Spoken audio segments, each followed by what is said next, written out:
Hello student, मेरा नाम doctor Harendra Verma और मैं अभी लखनऊ विश्वविद्यालय के faculty of engineering and technology में असिस्टेंट प्रोफेसर के रूप में वर्क कर रहा हूँ। आज मैं आपको BMTC 131 कलन पढ़ाऊँगा। कलन का खंड 3 जिसका नाम है अवकलन। अवकलन में आपको 3 इकाइयाँ पढ़नी हैं, जिसकी पहली इकाई है अवकलज। तो सबसे पहला है कि अवकलज हम क्यों पढ़ते हैं और अवकलज क्या होता है। तो अवकलज जैसे कि इसमें बताया गया है कि हमें इसका कहाँ पे यूज़ करना है, तो कि एक दिए हुए बिंदु पर किसी वक्र की प्रवणता ज्ञात करना है। अब क्वेश्चन है कि वक्र की प्रवणता क्या होती है। तो जैसे कि हम स्लोप की वक्र की प्रवणता दैट इज़ स्लोप।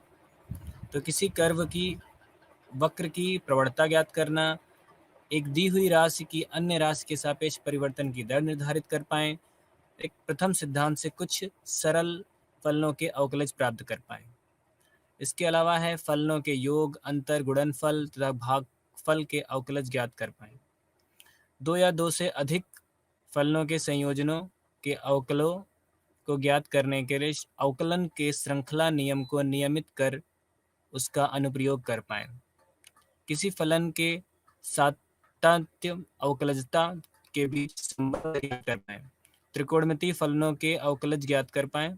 प्रतिलोम फलन प्रमेय का कथन देकर उसका अनुप्रयोग कर पाएँ और प्रतिलोम त्रिकोणमितीय फलनों के अवकलज ज्ञात कर पाएँ। ये हमारा अवकलज पढ़ने का उद्देश्य है। तो इसमें सबसे पहला जैसे हमारा पॉइंट दिया हुआ है वक्र की प्रवणता। तो वक्र की प्रवणता से हम ये बता सकते हैं कि जो हमारा वक्र है, जैसे कि हम किसी वक्र की बात करें, चलिए एग्जांपल्स देखते हैं।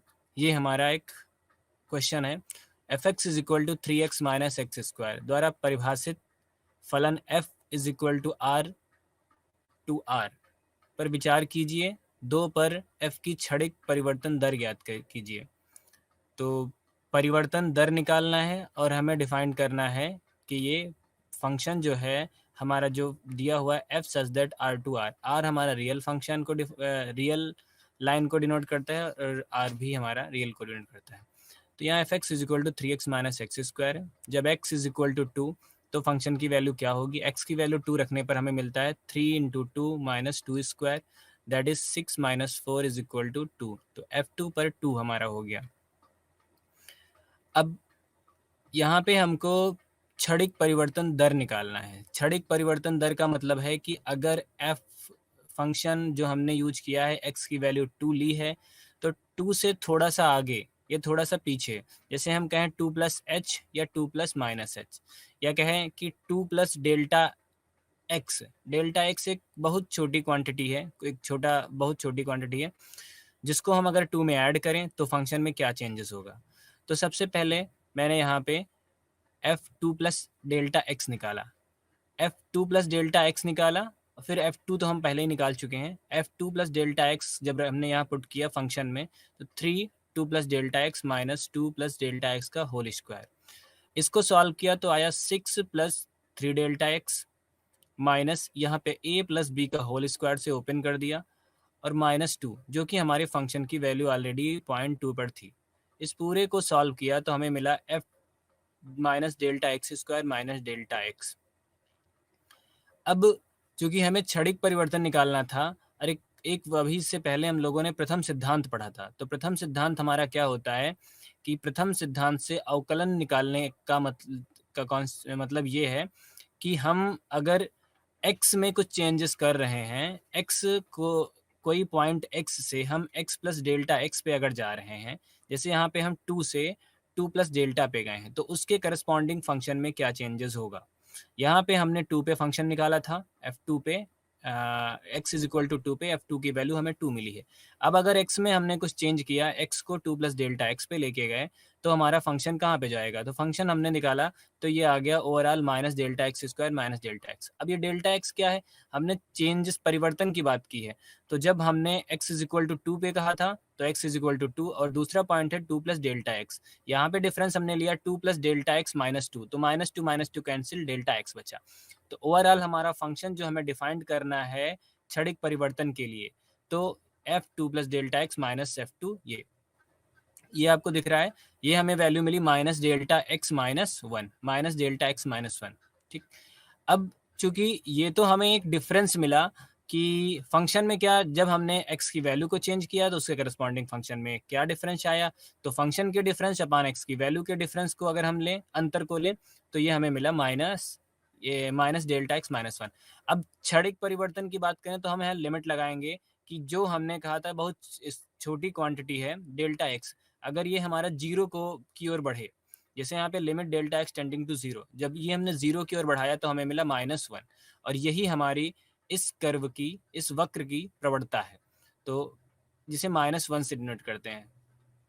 ठीक, अब लिखा है, अतः हम कह सकते हैं कि बिंदु 2,2 पर वक्र की स्पर्श रेखा की प्रवणता माइनस वन है, जैसा कि इस फिगर में बताया गया है। ये हमारा कर्व था, इसका पॉइंट 2,2 p पॉइंट 2,2, टू जो हमारा x है, पहला टू जो ये है x is equal to two के लिए है, और दूसरा है f2, मतलब फंक्शन की value x is equal to two पर भी टू मिल रही थी, जो कि यहाँ पे दी हुई है।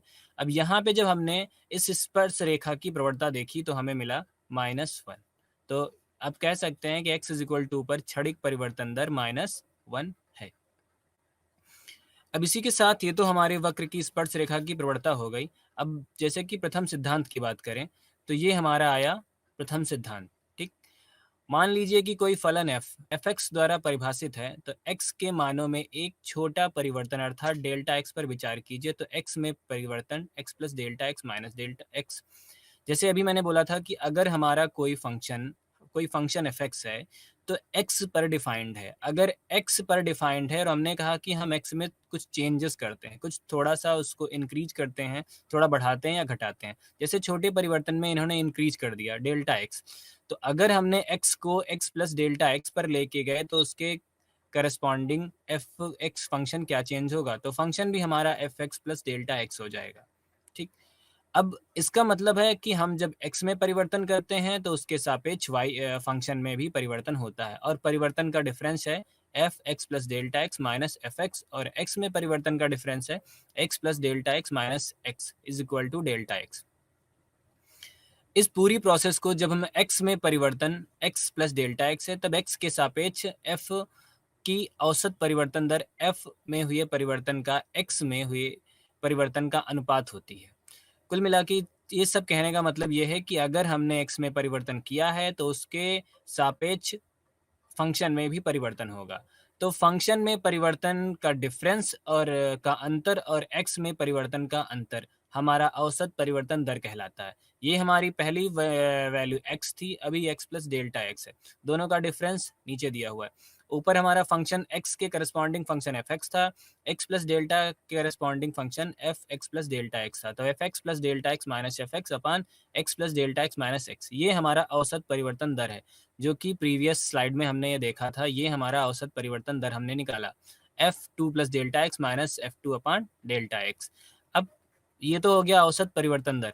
अब अगर हम क्षणिक परिवर्तन दर की बात करें तो अगर इसी चीज़ पे हम डेल्टा एक्स जो हमने स्मॉल परिवर्तन लिया था उसको हम जीरो की ओर बढ़ाएं, जैसे लिखा है डेल्टा एक्स बहुत छोटा है तो x प्लस डेल्टा एक्स के बहुत अधिक निकट होगा, और इसलिए औसत परिवर्तन दर x पर क्षणिक परिवर्तन दर होगी। अब यहाँ पे हमने लिमिट ले लिया, limit delta x tends to zero, limit जो डेल्टा एक्स है वो x जीरो की ओर बढ़ रहा है, तब हमारा जो फंक्शन हुआ वो f x plus delta x minus F x upon delta x is equal to पे ये, और इसे हम बोलते हैं क्षणिक परिवर्तन दर। इसे हम प्रथम सिद्धांत अवकलन भी बोलते हैं। अगर किसी को कोई हमारे पास प्रश्न है जिसमें बोला जाए कि कोई फंक्शन दिया हुआ है और उसे प्रथम सिद्धांत अवकलन से उसका अवकलज ज्ञात कीजिए, तो अवकलज ज्ञात करने का मतलब हो गया कि हमें f जो हमारा फंक्शन दिया हुआ है x में हम कुछ परिवर्तन करें और उसी के करस्पॉन्डिंग फंक्शन भी ज्ञात करें और का डिफरेंस और नीचे का डिफरेंस। अब अगर इस फिगर में देखिए तो पॉइंट p हमारा x को डिनोट कर रहा है, तो पॉइंट p पे ही हमें एफ एक्स मिल रहा है, मतलब हमने जब x हमारी x की वैल्यू x थी, x एक्सेस पे हमने x लिया तो y एक्सेस पे हमें एफ एक्स मिला।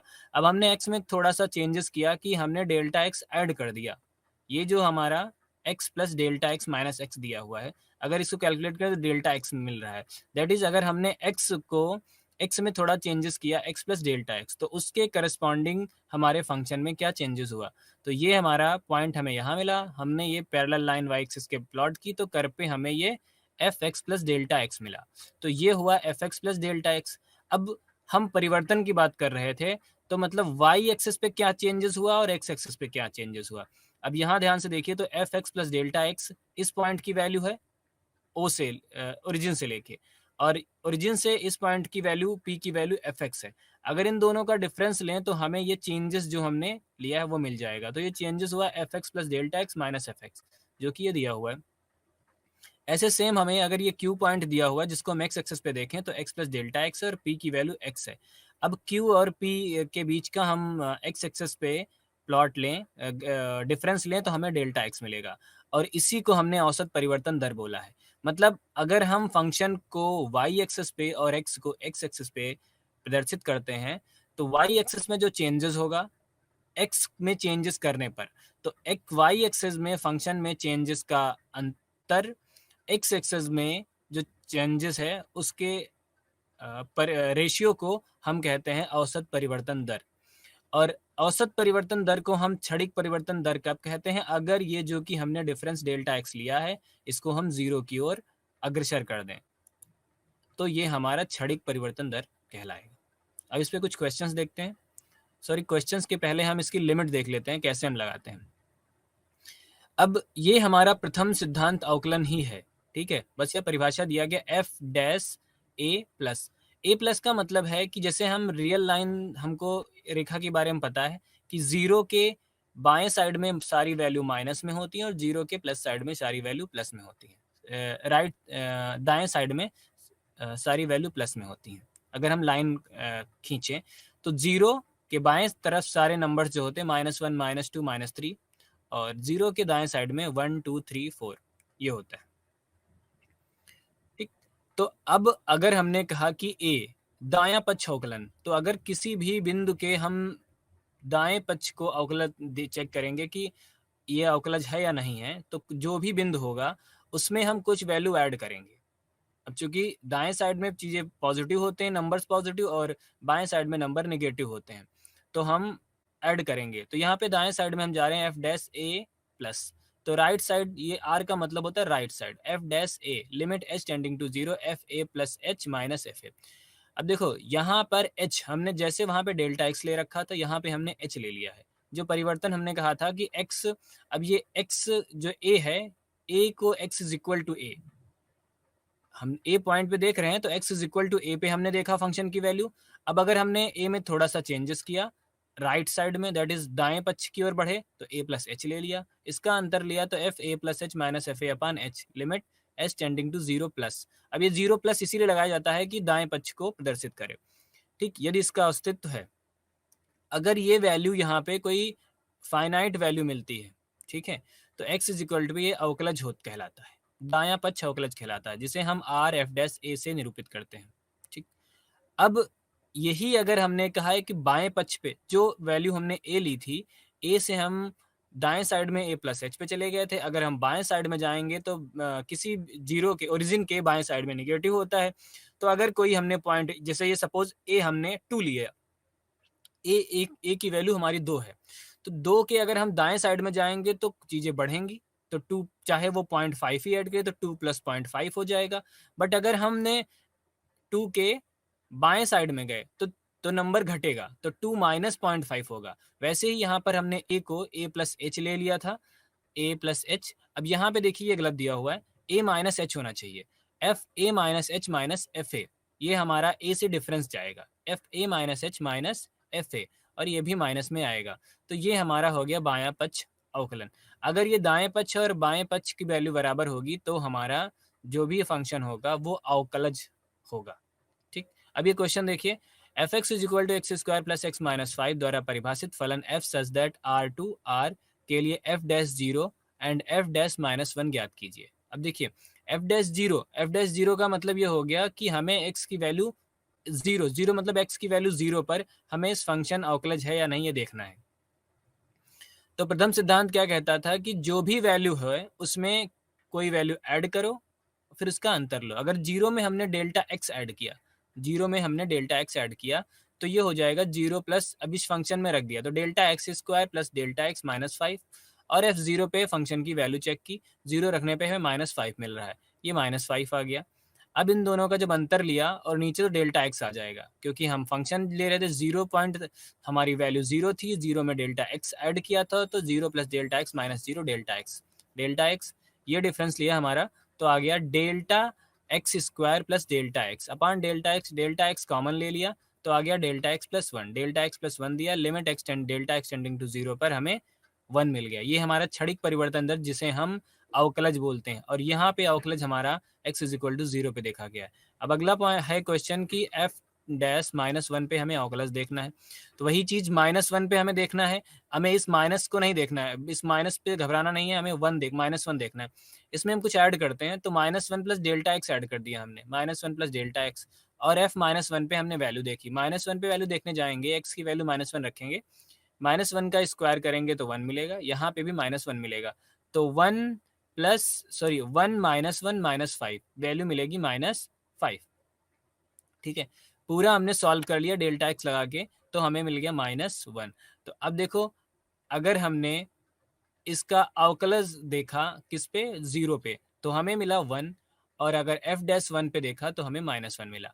अब एक सबसे पहले हमने अवकलज की बात की थी, तो हमने कहा था वक्र की प्रवणता, और वक्र की प्रवणता क्या होती थी, हमने प्रथम सिद्धांत से जो पहला एग्जाम्पल बताया था उसमें बताया था वक्र की प्रवणता, वो भी इसी तरह से किया गया था। तो अगर हम देखें कि x is equal to zero पर इसकी प्रवणता क्या है, तो वो वन है। फंक्शन जो हमारा x square plus x minus five है, इसकी प्रवणता वन है। और अगर माइनस वन पे देखें तो प्रवणता माइनस वन है, x is equal to minus one पे वक्र की प्रवणता माइनस वन है। ठीक, अब अगला क्वेश्चन है, जांच कीजिए कि f x is equal to mod x द्वारा परिभाषित फलन f such that R to R अवकलनीय है या नहीं। यदि एफ डैश का अस्तित्व है तो एफ और एफ डैश के आलेखों की तुलना कीजिए। अब मॉड एक्स ये हमारा एक फंक्शन है जिसे सबको पता होगा कि x की वैल्यू निगेटिव हम लें या पॉजिटिव लें, मॉड लगाने पर हमारा जो वैल्यू आउटपुट मिलेगा वो हमारा पॉजिटिव रहता है। तो यहाँ पे हम दो केसेस बात करेंगे। हम सबसे पहले करेंगे कि चूंकि डिफिनीशन यही कहती है, जो इसकी परिभाषा कहती है कि मॉड एक्स की कि एक्स की वैल्यू माइनस में लो या प्लस में लो, मॉड लगाने पर वो हमें प्लस में वैल्यू देगा। तो यहाँ पे अगर हमने कहा एक्स की वैल्यू प्लस है, जीरो से ग्रेटर है, तो प्लस पे ये प्लस तो देता ही, तो प्लस पे तो प्लस ऑब्वियस देगा, तो ये mod x is equal to x है। तथा हम पर्याप्त छोटे डेल्टा एक्स का चुनाव कर सकते हैं ताकि x plus delta x greater than zero रहे। तो अगर हमने x को ग्रेटर देन जीरो लिया है और ये हमने एक छोटा नंबर ऐड किया है, छोटा एक बहुत छोटी क्वांटिटी, तो अगर हमारा पॉजिटिव है और उसमें से हम कुछ ऐड करेंगे तो ऑब्वियसली वो पॉजिटिव ही रहेगा। जब x ग्रेटर देन जीरो है तो x प्लस डेल्टा एक्स भी ग्रेटर देन जीरो मिलेगा। अब इसका मॉडुलस हमने निकाला है x प्लस डेल्टा एक्स का, जब x को पॉजिटिव होने पर हमें पॉजिटिव मिल रहा है तो x डेल्टा प्लस एक्स भी पॉजिटिव होने पर हमें पॉजिटिव देगा x ग्रेटर देन जीरो के लिए। अब हमने प्रथम सिद्धांत अवकलज फिर से फार्मूला लगाया, तो f dash x is equal to limit delta x tending to zero, function हमारा है f x is equal to mod x, x पे हमको मॉड एक्स मिल रहा है, और अगर हमने एक्स प्लस डेल्टा एक्स लिया तो एक्स प्लस डेल्टा एक्स मिलेगा, जो कि एक्स प्लस डेल्टा एक्स और एक्स है। और हम पहले ही बता चुके हैं ये सारे पॉजिटिव हैं, तो x plus delta x minus x upon delta X, ये हमें वैल्यू मिल गई वन, क्योंकि माइनस माइनस कैंसिल हो गया, delta x upon x is equal to one. तो हम कह सकते हैं कि एक्स ग्रेटर देन पे एफ अवकलनीय है। ठीक, तो एक केस तो हम पढ़ चुके हैं कि अगर x की वैल्यू ग्रेटर देन जीरो, मतलब x पॉजिटिव है तो पॉजिटिव है। लेकिन अभी हमने जब परिभाषा की बात कही थी तो कहा था कि मॉडुलस ऑफ x का मतलब ये होता है x की वैल्यू निगेटिव हो या पॉजिटिव हो, जो मॉड लगाने के बाद जो वैल्यू मिलेगी वो हमारी पॉजिटिव रहेगी। तो यहाँ पे हमने x को निगेटिव लिया। अब अगर x को निगेटिव लिया तो mod x is equal to हमें x मिलेगा, minus mod minus x is equal to भी x मिलेगा। ठीक है, तो यहाँ पे हमने माइनस एक्स लिख दिया। तो चुनाव जब भी करते हैं तो x plus delta x is equal to minus x लेके कर रहे हैं, तो ये आ गया minus x plus delta x minus x upon delta x minus delta x upon minus one, जो कि हमारा अवकलनीय है। लेकिन अगर हम देखें तो x is equal to greater than पर अवकलनीय है, x ग्रेटर देन 0 पे भी अवकलनीय है और x लेस देन 0 पर भी अवकलनीय है, लेकिन दोनों की वैल्यू सेम नहीं है।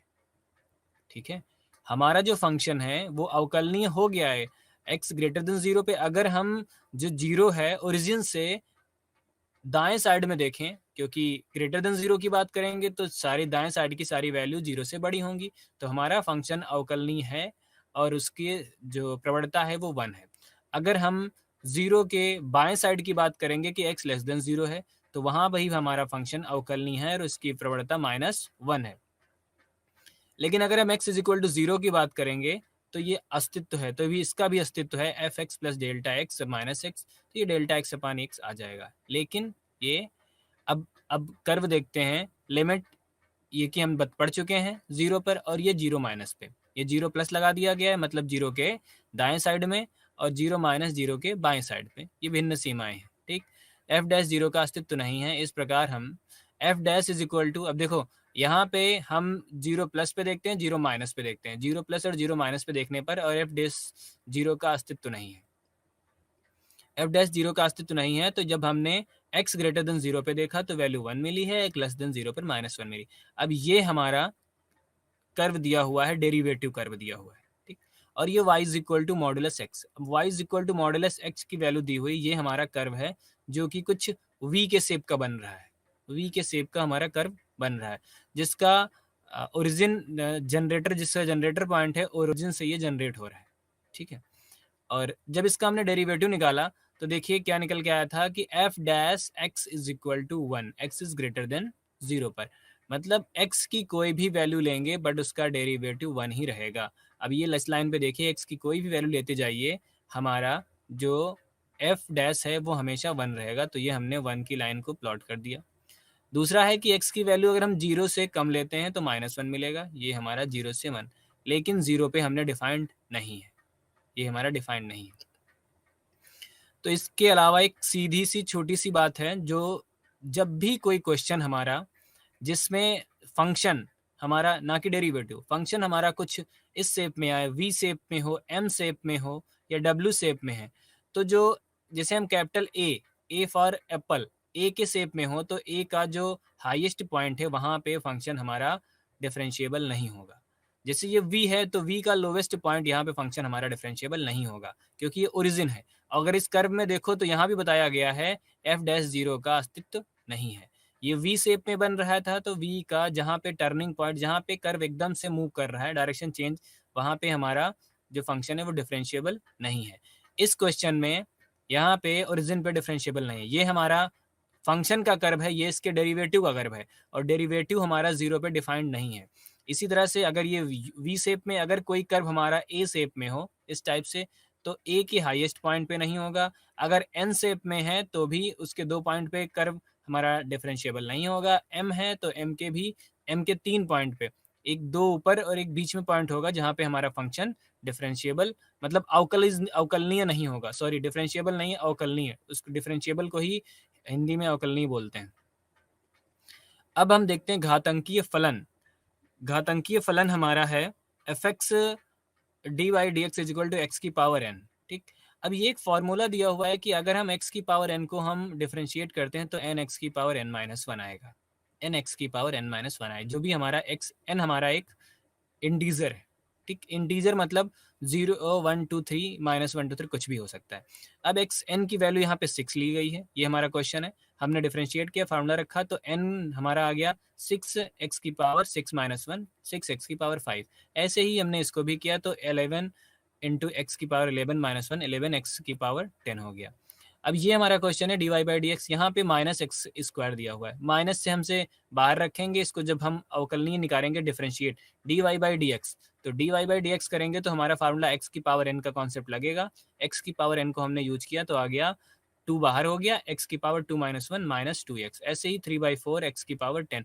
अब ये 3/4 जो हमारा है कांस्टेंट है, कांस्टेंट बाहर रहेगा, 1/2 इसमें कांस्टेंट है। ये भी हमारा क्वेश्चन पहले जैसा है, लेकिन अब इस क्वेश्चन को देखते हैं थर्ड वाले को, डी वाई डी एक्स अपान 1/2x²। अब x² हमारा डिनोमिनेटर में है, हमारा फार्मूला होता था x की पावर n, अगर हम इसको ऊपर लेके जाएं तो x की पावर -2 कर सकते हैं। x की पावर -2 कर सकते हैं, ठीक है। तो अब -2 हो गया, तो हमारा जो ये फार्मूला था क्या था, d/dx ऑफ x की power n is equal to n x की पावर n-1। तो यहाँ पर n है -2, ये हमने -2 कर लिया। x की पावर n-1 होता है तो -2 -1 हो गया, ये हमारा हो गया -3। तो 1/2 इंटू -2 एक्स की पावर -3, 2 कैंसिल हो गया, -x की पावर -3, ठीक है, ये हमारा हो गया। अब देखो जैसे इसमें दिया गया 1/2x², जैसे व्यंजक को 2x की पावर -2 लिखने की एक सामान्य गलती की जाती है जो सही नहीं है। बिल्कुल सही लिखा है कि 1/2, ये x जो स्क्वायर लगा है वो x पे लगा है ना कि 2 पर। अगर 2 पे लगा होता तो पूरा होल स्क्वायर किया जाता, ब्रेकेट लगाया जाता। 1/2 अलग है, x² अलग है, तो हमने x² को लेके सॉल्व किया। अब अवकलजों का बीजगणित का कुछ नियम है, जैसे कि अचर गुणज नियम। अगर फंक्शन को किसी हम अचर से गुणा किया जाता है, फिर उसको डिफरेंशिएट करते हैं तो अचर को बाहर कर देते हैं, जैसा कि हमारे प्रीवियस क्वेश्चंस में दिया हुआ है। 3/4 हमारा एक अचर है जिसे हम कांस्टेंट बोलते हैं, 1/2 यहाँ पे अचर है और ये कांस्टेंट होता है, हमारा फंक्शन है 1/x²। तो हमारा जो कैलकुलेशन जाएगा 1/x² पे जाएगा, ठीक। दूसरा है योग नियम। अगर कोई दो फंक्शन है उनको हम जोड़ सकते हैं तो अवकलज जो होगा उनके अलग अलग चला जाएगा। जैसे fx plus g x by d by D x पे अगर हम अवकलन लगाएंगे तो ये पहले fx को अवकलन करेगा, फिर gx का होगा तो f' प्लस g'। ऐसे ही गुणनफल का थोड़ा सा ध्यान रखने वाला है कि गुणनफल का नियम क्या होता है। अगर कोई दो फंक्शन को हम गुणन करें और फिर उसके बाद उसको अवकलन करें, तो सबसे पहले एक पहले फंक्शन को हम अवकलन करते हैं और दूसरे फंक्शन को एज अ अचर के रूप में रोक के रखते हैं।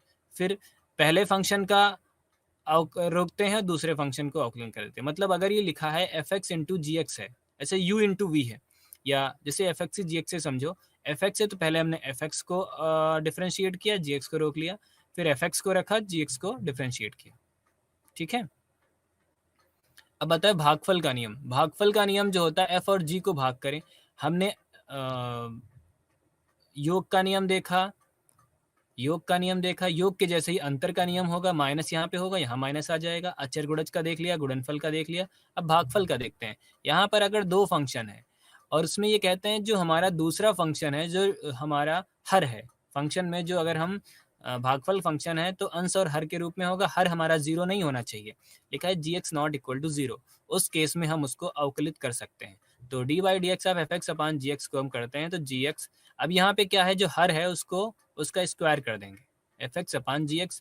तो हर वाले फंक्शन को स्क्वायर कर देंगे, जिसको सबसे पहले स्टार्ट करते हैं उसको एज इट इज रखते हैं। ये हमारा फंक्शन gx हो गया। पहले फंक्शन को हम अवकलन करते हैं माइनस, यहाँ पे पहला फंक्शन और दूसरे को अवकलन कर देते हैं।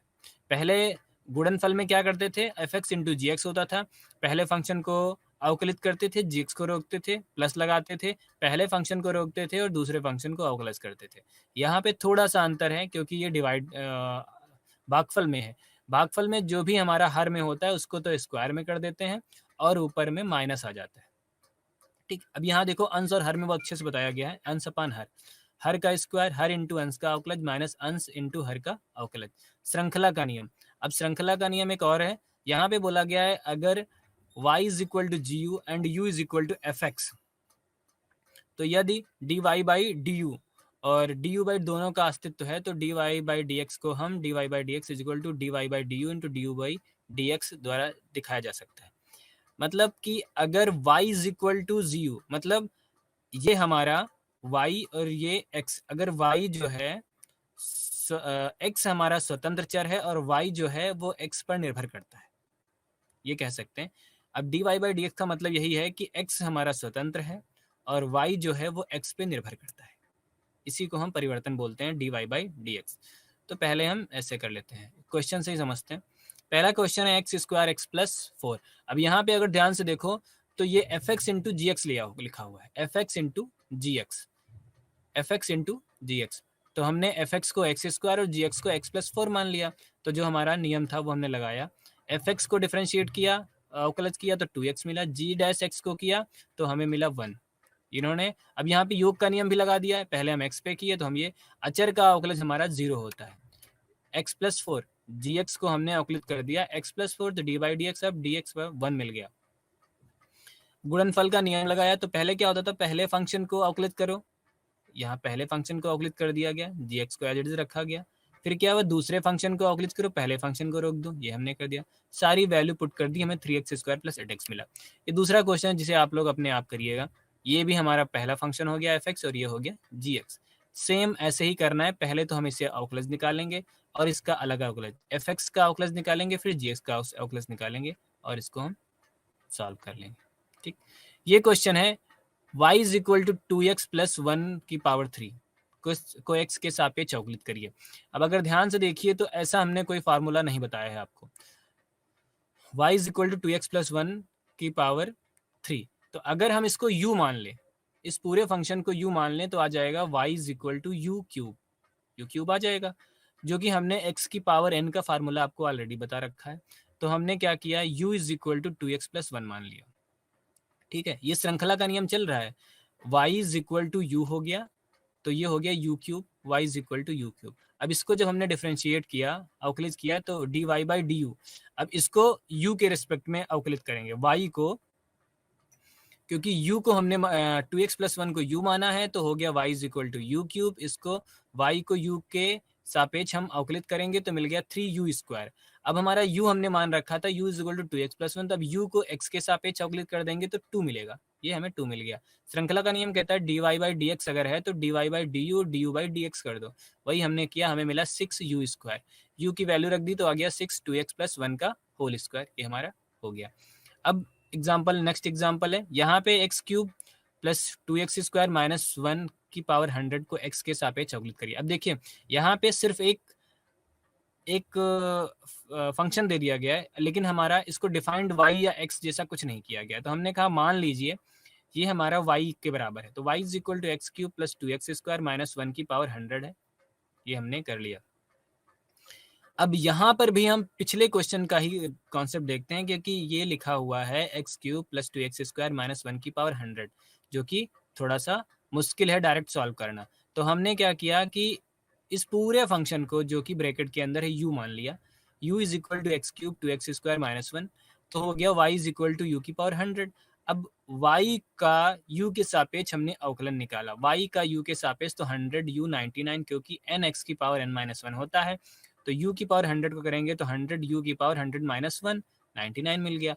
इसके बाद जिसको हमने u एज्यूम किया था, उस u को x के सापेक्ष अवकलित कर दिया, तो ये हो गया 3x², ये हो गया 4x, और माइनस कांस्टेंट का 0 आ जाएगा, 3x² प्लस 4x हो गया। मल्टीप्लाई कर दिया हमने, dy बाई डी एक्स श्रृंखला नियम लगाया, du by d y, dy by d u into du by D x, पूरा सॉल्व किया, ये हमें एक्सप्रेशन मिला।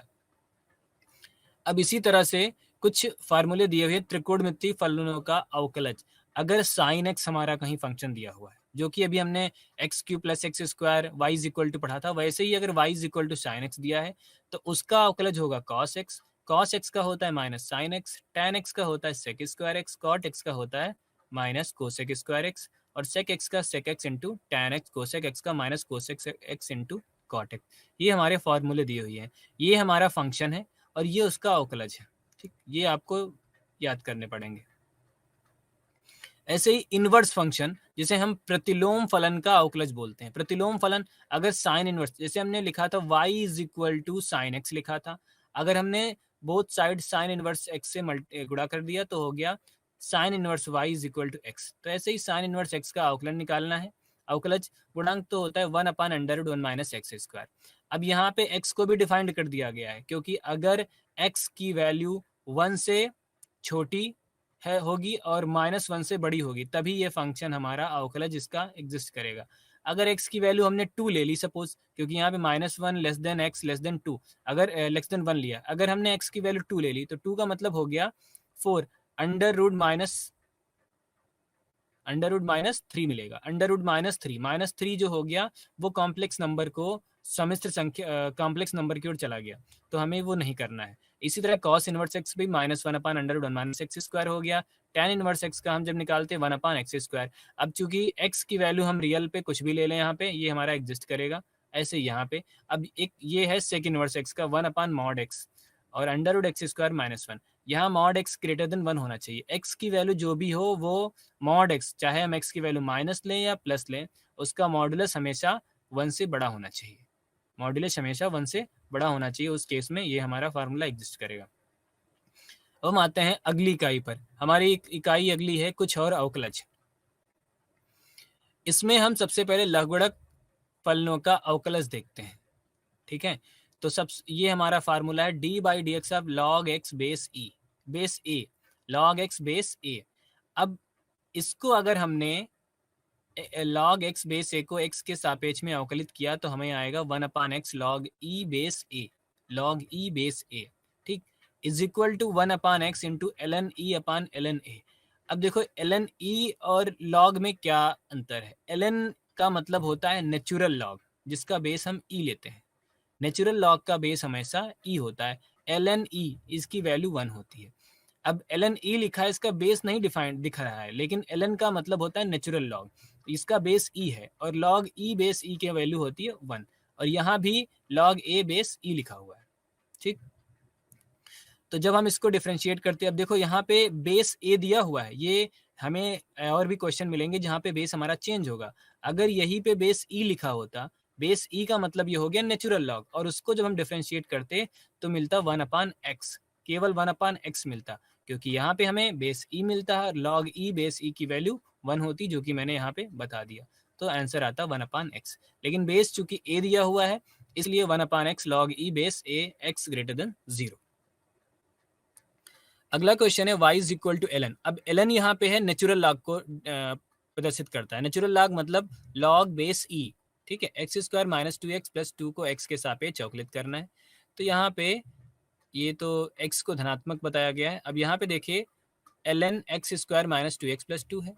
अगर हमने कहा कि इसको हमने t मान लिया, ठीक है, जैसा कि अभी हमने u मान के किया था, जो x cube minus 2x square plus 1 का होल की पावर 100 थी और क्यूब था, वहाँ पे हमने u माना था। ऐसे ही हमने इस फंक्शन को t मान लिया, क्योंकि हमें log x का फार्मूला पता है, इतने बड़े फंक्शन का फार्मूला नहीं पता है कैसे। हमने इसको t मान लिया, तो ये हो गया d by D T log t।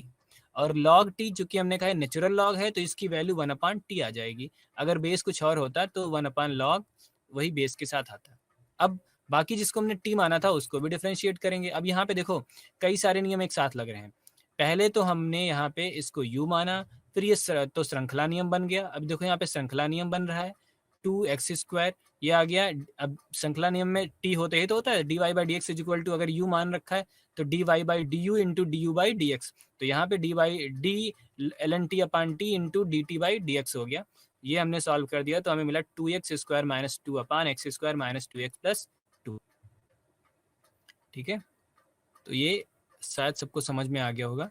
अब अगला क्वेश्चन है ln mod 2 mod x। देखिए mod तो फंक्शन हम बता चुके हैं कि अगर x हमारा ग्रेटर देन 0 हो तो भी x mod की वैल्यू पॉजिटिव होगी, लेस देन होगी तो भी mod की वैल्यू पॉजिटिव होगी। ठीक, x की वैल्यू नेगेटिव और पॉजिटिव पर डिपेंड करता है। तो यहाँ पे x इज इक्वल टू 0 के अतिरिक्त सब कहीं परिभाषित है, सीधा पहले ही लिख दिया गया x इज इक्वल टू 0 के अतिरिक्त, क्योंकि log 0 की वैल्यू ऑलरेडी हमारा 0 ही होती है, तो सभी के लिए परिभाषित है। log x greater than 0 and दोनों स्थितियों में पृथक रूप से विचार करें। तो यहाँ पे कहा गया जब x की वैल्यू ग्रेटर देन 0 होगी तो ln mod x is equal to ln x ले लिया, और ln होता है नेचुरल लॉग। यहाँ पे जब x निकालेंगे तो 1/x यदि x इज ग्रेटर देन 0। अगला है कि जब x इज लेस देन 0 तो y is equal to ln mod x is equal to ln minus x हमने निकाला।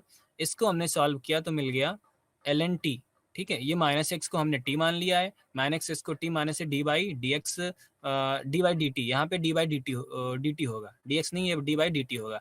तो ln t की वैल्यू आ जाएगी 1/t, और D t by D x को हम निकालेंगे तो -1 आएगा, ये -1 हो गया, और t को ऑलरेडी -x मान रखा तो 1/x। अब देखो दोनों का अस्तित्व है। अब एक चीज़ और भी यहाँ पे, हमने जब mod x का डिफरेंशिएशन देखा था तो x ग्रेटर देन 0 पे 1 मिला था, x लेस देन 1 पे -1, बट यहाँ पर दोनों की वैल्यू सेम मिल रही है। ठीक, but x is equal to 0 पे ये डिफाइंड नहीं है। अगला क्वेश्चन, अब देखो यहाँ पे बेस चेंज हो गया, log 7 tan cube x, log base change हो गया ना, तो बेस चेंज होने पर जो हमारा इनिशियल फार्मूला दिया था वही हम यूज करेंगे। इसको सबसे पहले t मानेंगे, t मान लिया हमने, t मान के ये इसको अलग सॉल्व किया, dt बाई डी एक्स निकालेंगे और यहाँ पे हम इस फंक्शन को t के रेस्पेक्ट में डिफ्रेंशिएट करेंगे। लॉग, तो इसको जब किया log t 7, log t base 7 को किया तो 1/t log 7 e बेस 7 आ गया। इसको पूरा सॉल्व करने पे हमें मिला ये। ऐसे ही ये हमें है y f x is equal to under root l n x. L n हमारा नेचुरल लॉग है, बार बार बोल रहा हूँ, एल एन हमारा नेचुरल लॉग है। जब लॉग में बेस कुछ नहीं दिया होता है, जैसे कि एल एन लिया है, तो यह नेचुरल लॉग होता है। उसके अलावा log 10, log 7, log कोई नंबर दिया है, वो log इस फॉर्म में जाता है। इसको हमने यहाँ पे भी एल एन एक्स को हमने टी मान लिया। टी को एक्स के रेस्पेक्ट में डिफ्रेंशिएट करेंगे तो d t by D x is equal to 1/x मिल गया। और इसको करेंगे तो ये हमारा 1/2 है। एक्स की पावर n का फार्मूला लगाएंगे तो 1/2 और ये आ जाएगा 1/2 माइनस 1, तो 1/√2 ये हमें मिल गया। अब है चरघातांकी फलनों का अवकलज। चरघातांकी फलनों का अवकलज हमको निकालना है। तो D by D X of A की पावर एक्स है, वाई बाई एक एक्स है, तो इसका फार्मूला सीधे ए की power x L N A दिया हुआ है। ए की पावर एक्स, ये पूरा इसका प्रोसेस दिया हुआ है, लेकिन इसको फार्मूले के रूप में हमको याद रखना है D by D X of A की power X is equal to A की power x L N A, L N A. अगर ये हमारा ए की जगह पे ई आ जाए, ए को हम ई से रिप्लेस कर दे तो ई की पावर एक्स हो जाएगा। तो ई की पावर एक्स का अगर हम अवकलन निकालेंगे तो ई की पावर एक्स और ये हो गया एल एन ई। और एल एन हम पहले ही बता चुके नेचुरल लॉग होता है जिसका बेस ई होता है। तो अभी कुछ देर पहले पीछे पढ़ा था एल एन ई की वैल्यू 1 होती थी। तो अगर हम ए को ई से रिप्लेस कर देंगे तो हमारा D by D X of E की पावर एक्स को ई की पावर एक्स ही कहेंगे। अब इसके भी कुछ फार्मूले दिए हुए हैं चरघातांकी। ई की पावर एक्स को ई की पावर एक्स कहते हैं ई की पावर एक्स का जो हमारा अवकलज है वो ई की पावर एक्स होता है। एल एन जो कि हमारा नेचुरल लॉग है उसका जो अवकलज होता है 1/x होता है। ए की पावर एक्स जो कि अभी पढ़ रहे थे, इसका अवकलज होता है ए की power x L N a. ठीक है, अब ए की पावर एक्स हो गया, ई की पावर एक्स हो गया, एल एन एक्स हो गया। अब log x बेस ई, इसको भी पढ़ चुके हैं पहले हम। log x बेस ए का अगर हम अवकलज निकालते हैं तो 1/x log ए log e बेस ए आता है। ठीक है, अब साइन हाइपरबोलिक एक्स और कॉस हाइपरबोलिक्स का हमारा अवकलज बताया गया, जो कि अभी आगे भी हम बताएंगे। ये हमारा आ गया अति परवलीय फलन। अति परवलीय फलन मतलब हाइपरबोलिक फंक्शन होता है और इनका हमें अवकलन निकालना है। तो साइन हाइपरबोलिक एक्स, इसे साइन एच एक्स को पढ़ते हैं साइन हाइपरबोलिक एक्स। ठीक है, अति परवलीय तो थोड़ा कहना कठिन है, इसे हाइपरबोलिक बोल के पढ़िए। Sine hyperbolic X is equal to E की पावर एक्स माइनस ई की पावर माइनस एक्स अपॉन 2। ठीक, ई की पावर एक्स का अवकलन पढ़ चुके हैं, ई की पावर माइनस एक्स का वैसे ही होगा, बस माइनस आ जाएगा। तो साइन हाइपरबोलिक एक्स का अगर अवकलन निकालना है तो D by D X of sine hyperbolic X is equal to D by D X E की पावर एक्स माइनस ई की पावर माइनस एक्स बाई 2। इसको अवकलित करेंगे पूरा 1/2 हमारा अचर है, बाहर आ जाएगा। ई की पावर एक्स को हम करेंगे तो ई की पावर एक्स आ जाएगा, ई की पावर माइनस एक्स करेंगे माइनस माइनस प्लस ई की पावर माइनस एक्स बाई 2, जिसे हम कॉस हाइपरबोलिक एक्स कहते हैं। सेम ऐसे ही कॉस हाइपरबोलिक से करेंगे तो साइन हाइपरबोलिक से मिल जाएगा। अब जब हमको कॉस और साइन पता चल गया तो टैन हाइपरबोलिक्स का अगर हम फार्मूला देखें ई की पावर एक्स में तो साइन अपान कॉस हमारा टैन होता है। तो टैन हाइपरबोलिक्स एक्स हो गया ई की पावर एक्स माइनस ई की पावर माइनस एक्स अपान ई की पावर एक्स प्लस ई की पावर माइनस एक्स। और ये हमने सॉल्व कर लिया। अब इसको भी हमें अवकलित करना है। तो जैसे कि हमने फंक्शन बताया था, अभी भागफल नियम पढ़ा था एफ एक्स अपान जी एक्स वाला। तो देखो सबसे पहला था कि जी एक्स नॉट इक्वल टू 0 होना चाहिए। तो ई की पावर एक्स प्लस ई की पावर माइनस एक्स हर में दिया हुआ है, वो नॉट इक्वल टू 0 है। तो यहाँ पे क्या अवकलन करने जाएंगे तो इसका स्क्वायर कर देंगे, कर दिया। जी एक्स को एज इट इज ऊपर रखेंगे, ई की पावर एक्स प्लस ई की पावर माइनस एक्स हर को ऐसे रख दिया। फिर इसको हम अवकलित करेंगे ई की पावर एक्स माइनस, इसको हमने अवकलित किया, ये हमें मिल गया। अब इसको जिसको अवकलित किया था दूसरे स्टेप में उसको एज इट इज रखेंगे और जिसको अवकलित नहीं किया था उसे अवकलित करेंगे। पूरा सॉल्व करके हमको मिला ये फंक्शन और उसे हम बोलते हैं sec square hyperbolic square x. ठीक, अब देख लो अत परवलिक फंक्शन जो हमने, इसके हाइपरबोलिक जो फंक्शन है अत परवलीय फलनों के अवकलज मतलब हाइपरबोलिक फंक्शन का डिफरेंशियल कोफिशिएंट। तो साइन हाइपरबोलिक एक्स को हम पढ़ते हैं कॉस हाइपरबोलिक एक्स, अवकलित करने पर कॉस हाइपरबोलिक एक्स का अवकलन करने पर साइन हाइपरबोलिक एक्स मिलता है। टैन हाइपरबोलिक एक्स का अवकलन करने पर sec square sec hyperbolic square x मिलता है। कॉट हाइपरबोलिक एक्स को मिलता है minus cosec hyperbolic square x. और सेक हाइपरबोलिक एक्स का होता है minus sec hyperbolic x tan hyperbolic x. Cosec hyperbolic x का होता है minus cosec hyperbolic x cot hyperbolic x. अब ये तो हमारा था अति परवलीय फलनों के अवकलज। अब इनका प्रतिलोम देख लीजिए, जिसे हम इनवर्स पढ़ते हैं, प्रतिलोम फलनों का।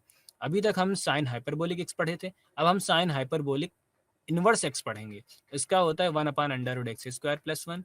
कॉस हाइपरबोलिक इनवर्स एक्स का होता है 1/√x² - 1। टैन हाइपरबोलिक इनवर्स का होता है 1/1 - x² mod x less than. ऐसे ही कॉट और सेक और कोसेक का ये हमारा दिया हुआ है, आप देख सकते हैं। अब देखिए यहाँ पे हमने इसका x को डिफाइन कर रखा है, x की वैल्यू ग्रेटर देन 1 ही होनी चाहिए। अगर लेस देन 1 हो गई तो ये हमारा निगेटिव में आ जाएगा, जो कि हमारा कॉम्प्लेक्स नंबर है। यहाँ पर भी हमने यही कहा है कि मॉड x की वैल्यू लेस देन 1, क्योंकि अगर 1 - x² है यहाँ पे हम डिफाइंड करेंगे तो ये निगेटिव में जाएगा, अगर x की वैल्यू हमने 1 से बड़ी ले ली। यहाँ पर भी वही सेम कॉन्सेप्ट है, mod x is greater then 1, और ये ऐसे ही नीचे चला गया। अब यहाँ पे हमारा साइन हाइपरबोलिक फंक्शन का अवकलन निकालना है। तो ये हो गया F x sine hyperbolic inverse x tan x और जी एक्स टाइन हाइपरबोलिक इनवर्स एक्स। तो यहाँ साइन हाइपरबोलिक एक्स का फार्मूला लगाने से पहले हमने टैन एक्स को कुछ सपोज करना पड़ेगा, क्योंकि हमें साइन हाइपरबोलिक एक्स का फार्मूला पता है। तो अगर हम इसको टी कर दें तो देखो यहाँ पे सबसे पहले टाइन हाइपरबोलिक एक्स को हमने एज्यूम कर लिया। यहाँ पे एज्यूम डायरेक्ट बताया गया है, लेकिन हम इसको एज्यूम करके ही चलेंगे क्योंकि ये डी बाई डी एक्स लिखा हुआ। अगर ये हमने यू माना हुआ तो इसको हमने डिफ्रेंशिएट किया और इसका फार्मूला लगा दिया। इसको u माना था तो u², ये हमारा फार्मूला करके ये हमें वैल्यू मिल गई। अब देखिए अस्पष्ट फलन, अस्पष्ट फलन का मतलब ये होता है कि अगर अभी तक जो हमने y = fx फॉर्म में देखे थे क्वेश्चंस, जहां पे सीधा दिखाई पड़ता है कि y जो कि हमारा निर्भर करता है x पर, तो हम y को x के सापेक्ष में अवकलित करके निकाल लेते हैं। बट कभी कभी कुछ हमें फंक्शन इस टाइप से मिलते हैं, जैसे y की पावर 4 x² y² + x की पावर 4 y = 0। अब यहाँ पर हम y को और x को अलग नहीं कर पाते हैं, उसे हम अस्पष्ट फलन कहते हैं। y को अलग करने का मतलब है कि एक पक्ष में हम y को ले आए और एक में हम x को ले आए, बट हम यहाँ पे एक साथ नहीं कर पाते हैं, जिसे हम अस्पष्ट फलन बोलते हैं। और इसे हम इंग्लिश भाषा में कहते हैं इम्प्लिसिट डिफरेंशिएशन। ठीक है, तो इसको जब डिफरेंशिएट करने जाते हैं तो बिल्कुल ऐसे ही करते हैं जैसे x की पावर n को डिफरेंशिएट करते थे, हम इसको करेंगे, लेकिन y/x लगा रहेगा। अब देखो यहाँ पे 5y² + sin y = x² है। तो यहाँ पे देखो हम y और x को अलग नहीं कर पा रहे हैं, तो हमने d/dx ऑफ 5y का किया, तो ये आ गया 5 को बाहर रखा और x की पावर n का ही कॉन्सेप्ट लगा दिया, तो आ गया y², ये हो गया 2y। लेकिन अब चूंकि y x पे निर्भर करता है, तो ये उससे पहले x होता तो यहाँ पे ये dx/dx आता और वैल्यू 1 आ जाती, लेकिन ये y है तो ये dy/dx रहेगा। हम साइन x का डिफरेंशिएशन कॉस जानते हैं, हमने कर दिया, लेकिन dy/dx रहेगा साथ में। अब यहाँ से dy/dx को हमने निकाल लिया। ठीक, अन्य अवकलनीय तरीके, देखो अन्य अवकलनीय तरीके का मतलब ये होता है कि जैसे कि हमें पता है y = fx पढ़ते थे, अभी इससे पहले हमने अस्पष्ट फलन पढ़ लिए जिसमें x और y को का मिक्सअप दिया हुआ था जिससे हम अलग करते थे। बट यहाँ पे कुछ अलग टाइप से होगा, x जो है वो किसी दूसरे पे निर्भर करेगा और y किसी दूसरे पे। जैसे यहाँ पे x है वो t पर निर्भर करता है, y भी t पर निर्भर करता है, बट हमको क्या चाहिए dy/dx। ठीक है, तो हम क्या करेंगे, x को t के सापेक्ष अवकलित करेंगे और y को भी t के सापेक्ष अवकलित करेंगे। फिर जब y के अवकलन को t के सापेक्ष अवकलन जो करेंगे और x को t दोनों को भाग कर देंगे तो मिलेगा dy/dx। मतलब dy/dx is equal to dy/dt भागफल dx/dt। ठीक है ना। अगर चलिए हम एग्जांपल लेके बात करते हैं, x is equal to sine theta दिया है और y is equal to cos theta दिया हुआ है या कॉस टी दिया है, तो पहले हम x को t के रेस्पेक्ट में डिफरेंशिएट करेंगे, y को भी t के रेस्पेक्ट में डिफरेंशिएट करेंगे, जो भी मिलेगा वो dy/dx के रूप में हमें चाहिए होगा। तो dy/dt को ऊपर रखेंगे और अंश में रखेंगे और dx/dt को हर में रखेंगे और पूरा सॉल्व करेंगे तो हमको मिल जाएगा dy/dx। अब लास्ट यूनिट आपकी है उच्चतर कोटि के अवकलज। ये हमारी अंतिम इकाई है इस आज के लेक्चर की, उच्चतर कोटि के अवकलज। ठीक है, अब उच्चतर कोटि के अवकलज में सबसे पहले द्वितीय कोटि के अवकलज देखते हैं। देखिए द्वितीय कोटि का अवकलज का सिर्फ इतना ही मतलब है कि हम जिस फंक्शन को एक बार डिफरेंशिएट कर अवकलित करते थे, अब उसको 2 बार करना पड़ेगा। अभी हम वो सबसे ऊपर ये पिछली यूनिट में हम पढ़ रहे थे अन्य अवकलनीय तकनीक, जिसे हम पढ़ते थे ये इस टाइप से। अब यही इसी का एग्जांपल देखिए नीचे दिया हुआ है, x का t का फंक्शन है, y t का फंक्शन है। तो देखो यहाँ पे dx/dt निकाला और dy/dt निकाल लिया, दोनों निकाल लिए। dy/dx के लिए dy/dt और dx/dt कर दिया। हमें dy/dx मिल गया जो कि हमारा tan t है, लेकिन यहाँ क्या था, x t पर निर्भर करता था, y t पर निर्भर करता था, हमें dy/dx चाहिए थी। हमने x को t के सापेक्ष में, y को भी t के सापेक्ष में किया, दोनों वैल्यू आ गई, उसको भाग कर दिया, हमें tan t मिल गया। ठीक, अब चूंकि हमें द्वितीय फलन चाहिए, द्वितीय अवकलज चाहिए, तो इसको हम दोबारा से अवकलित करेंगे। dy बाई डी को देखो, हमने डी बाई डी कर दिया। अब डी बाई डी अब चूंकि डी बाई डी जो है, अब ये हमें t मिल रहा है, ये t का फंक्शन है ना कि x का, तो हमने डी बाई डी कर दिया और dt बाई डी, मतलब एक तरह से कहें तो dt से मल्टीप्लाई और dt से डिवाइड कर दिया। और dy बाई डी की वैल्यू है tan t, तो D by D T tan t, dt by D की वैल्यू हम ऑलरेडी निकाल चुके हैं। dt बाई डी मतलब dx बाई dt को हम a t cos t कर देते हैं, हमने a को t cos t कर दिया और हमें ये मिल गया d2y बाई डी स्क्वायर। अब इसी के बाद है उच्चतर कोटि के फलन। देखो उच्चतर कोटि का फलन का मतलब यही है, अभी द्वितीय कोटि का फलन मतलब 2 बार अवकलित किया, तृतीय कोटि का फलन हो गया 3 बार अवकलित किया, अगर चतुर्थ कोटि का मतलब कि हम 4 बार अवकलित करेंगे। यही तो लिखा है, एक दिए हुए फलन f को बार बार अवकलित करने पर यदि संभव है तो हम f के द्वितीय, तृतीय, चतुर्थ अवकलज प्राप्त करते हैं। ये f के उच्चतर कोटि अवकलज कहलाते हैं। n एक धनात्मक पूर्णांक है जो x के एक फलन का nवा अवकलज fn is equal to d की पावर n f dx की पावर n। ठीक, हम इसे इस तरह से, जिसे हम सक्सेसिव डिफरेंशिएशन कहते हैं या उत्तरोत्तर अवकलन, मतलब कि एक अवकलन के बाद दूसरा, तीसरा, जब तक कि वो एग्जिस्ट करे, मतलब इक्वल टू 0 तक ले जा सकते हैं उसको हम। अब यहाँ पे देखिए हमारा एक क्वेश्चन f(x = 2x² - x³), इसका प्रथम अवकलन, द्वितीय अवकलन देखिए, प्रथम f डैश, द्वितीय f डबल डैश, तृतीय f ट्रिपल डैश और चतुर्थ f की पावर 4x।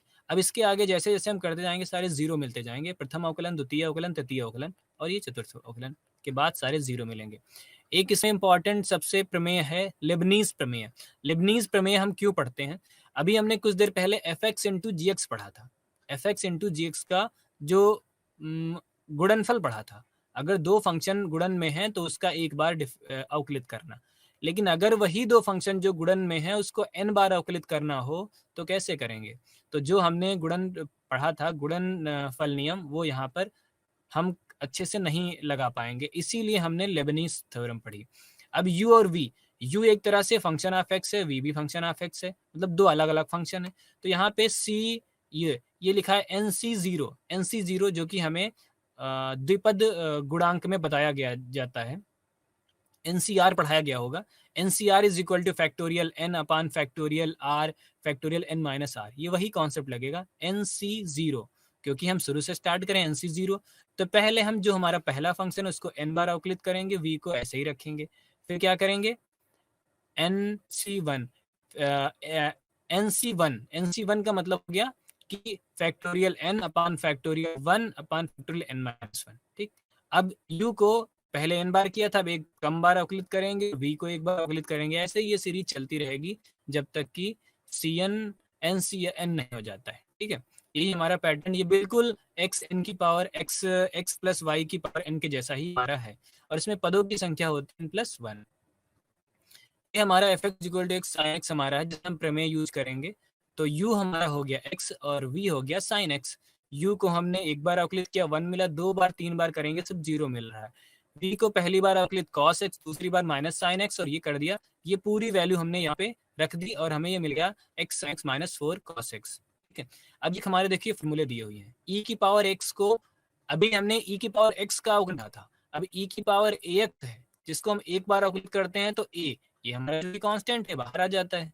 ठीक, 2 बार करेंगे a², 3 बार करेंगे a³, तो इसी तरह n बार करेंगे तो अवकलित a की पावर n, e की पावर x।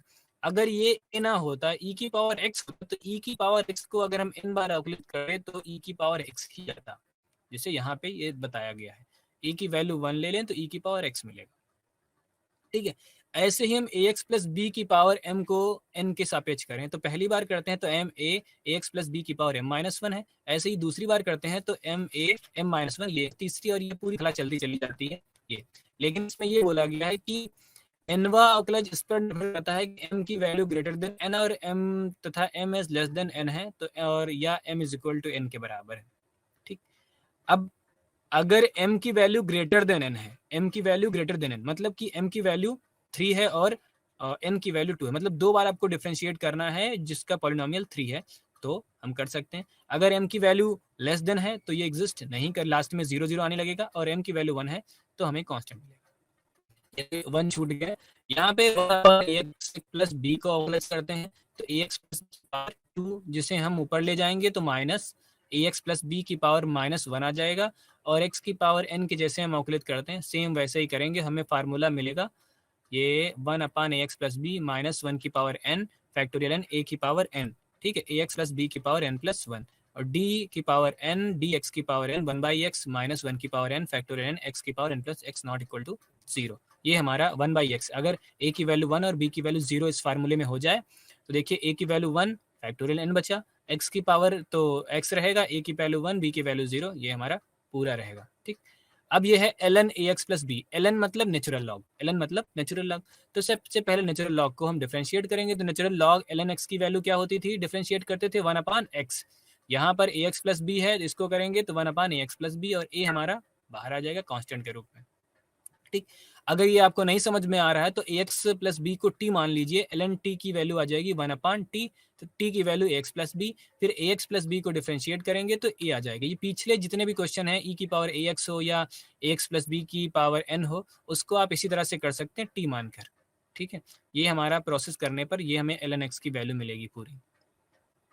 इसी तरह a की पावर mx का, अब a की पावर mx का जब हम अवकलन करते हैं तो हमें क्या मिलता है, ये देखिए y बराबर a की पावर mx को हमने ln y मान लिया, mx मतलब log ले लिया, log ln लेने का मतलब नेचुरल log ले, तो log हो गया log y is equal to, अब log m की पावर n क्या होता है, n log m होता है, log m की पावर n, तो जब यहाँ पे log लेंगे तो ln a की power mx, mx log n आ गया, डिफरेंशिएट किया log y की value 1/y dy/dx, m x को किया, x की वैल्यू 1 हो गई, mu हो गया। इसी तरह सीरीज बनाए तो हमें मिल गया d, अगर n बार डिफरेंशिएट a की पावर x log a की पावर n और a की पावर mx। ठीक, ये टेलर हमारी सीरीज है, टेलर सन्निकट बोलते हैं। इसमें क्या होता है, ये हमारा फंक्शन होता है, फंक्शन टेलर सन्निकट F X F dash X, ये हम जब किसी फंक्शन को घात 0 1, अब ये घात 0 है तो एफ एक्स नॉट हो गया, देखो एफ एक्स नॉट हो गया। एक बार जब किया घात बढ़ी तो एफ मतलब ये पहला जो हम अवकलज लेंगे एक्स माइनस एक्स नॉट कर दें, दूसरे में क्या हुआ कि 1/2 और ये हमारा अवकलज, इसे हम बोलते हैं क्यूबिक। और क्यूबिक के बाद जब टेलर की बात करते हैं, ये हमारी टेलर की सीरीज है जिसे हम टेलर अवकलज भी क्या बोलते हैं, टेलर सन्निकट बोलते हैं। ठीक है, ये टेलर सन्निकट P N X is equal to, ये पोलिनोमियल फंक्शन है। हाँ, टेलर सन्निकट के अलावा इसे हम मैक्लॉरेंस भी बोलते हैं। अगर हम एक्स नॉट की वैल्यू 0 रख दें तो ये हमारी मैक्लॉरेंस सीरीज बन जाएगी। मैक्लॉरेंस का एनवा बहुपद, ये एक्स नॉट की वैल्यू 0 रखने पर हमें मैक्लॉरेन मिल जाएगा। ये हमारा मैक्लॉरेन का क्वेश्चन है। सीधे इसी देखो एफ 0 था, एफ डेरिवेटिव 0 पे निकाला, एफ डबल ट्रिपल ये हमारा अवकलज का 0।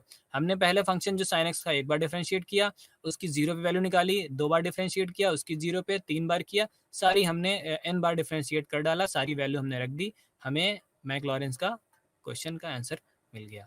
और ये हो गया पी एन एक्स क्वेश्चन का आंसर, दैट इज की cos x मिला, sin x मिला, और इसको हमने इस फार्मूले में रखा जो कि हमारी मैक्लॉरेन सीरीज है।